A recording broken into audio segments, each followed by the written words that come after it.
ఒకటే బిల్లు 42% పెట్టి దాన్ని కేంద్ర ప్రభుత్వానికి పంపించి చేతులు దులుపుకుంటామంటున్నారు. కానీ ఎన్నికలలో అట్లా చెప్పలే. 42% ఇస్తాం రిజర్వేషన్ అని చెప్పారు. ఇవాళ మేము ప్రపోజ్ చేసేది తెలంగాణ జాగృతి నుండి ఏంటంటే మీరు ఒకటి కాదు 3 బిల్లులు పెట్టాలి. ఎందుకోసం 3 బిల్లులు పెట్టాలి? మీరు 46% బీసీలు ఉన్నారని చెప్పారు. మరి 46% బీసీ ఆడబిడ్డలైనా మగబిడ్డలైనా చదువుకోవడానికి విద్యలో 46% రిజర్వేషన్లతోనే ఒక బిల్లు పెట్టాలి.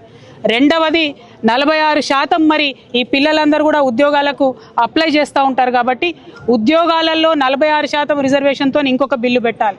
పొలిటికల్గా వాస్తవానికైతే మీరు తప్పు లెక్కలు చేసినప్పటికీ వచ్చిన 46% పొలిటికల్ పెట్టాలి రిజర్వేషన్. కానీ మీరు 42 ఎన్నికలలో చెప్పినారు.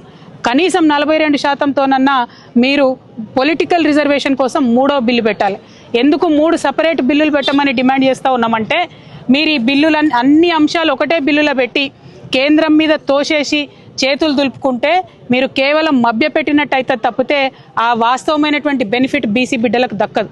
నిజంగానే బీసీలు 46% కన్నా ఎక్కువ ఉన్నారు, 52% ఉన్నారని చెప్పి ఎప్పుడో కేసీఆర్ గారు చేసిన సర్వేలో తేలింది. కానీ మీరు అది కాకుండా తప్పు లెక్కలు చేసి 46 అన్నారు. మరి 46% ఉంటే 46% మందికి విద్యలో అయితే రిజర్వేషన్ ఉండాలి కదా. ఈ విషయం స్టూడెంట్స్ అందరు కూడా బాగా ఆలోచించాలి. ఇవాళ బీసీ స్టూడెంట్స్ అందరూ కూడా సీరియస్గా ఈ అంశాన్ని తీసుకొని సపరేట్ బిల్ ఎడ్యుకేషన్ కోసం పెట్టాలనేటటువంటిది మనం ఖచ్చితంగా డిమాండ్ చేయాలి.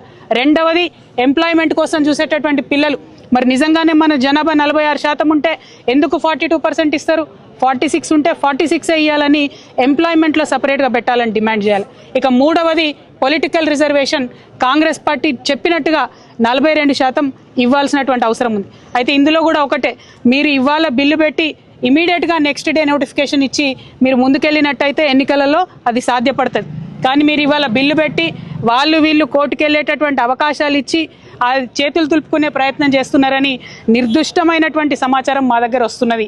కాబట్టి అలా కాకుండా మీరు పెట్టేటటువంటి బిల్లు సరిగ్గా తేలేటట్టుగా, మీరు పెట్టేటటువంటి బిల్లు బీసీలకు బెనిఫిట్ ఇచ్చేటట్టుగా, అన్ని కోర్టు పరీక్షలు పాస్ అయ్యేటట్టుగా, కేంద్ర ప్రభుత్వం మీద ఒత్తిడి తీసుకొచ్చే విధంగా, బెనిఫిట్ వచ్చే విధంగా ఉండాలని చెప్పి మేము డిమాండ్ చేస్తూ ఉన్నాం.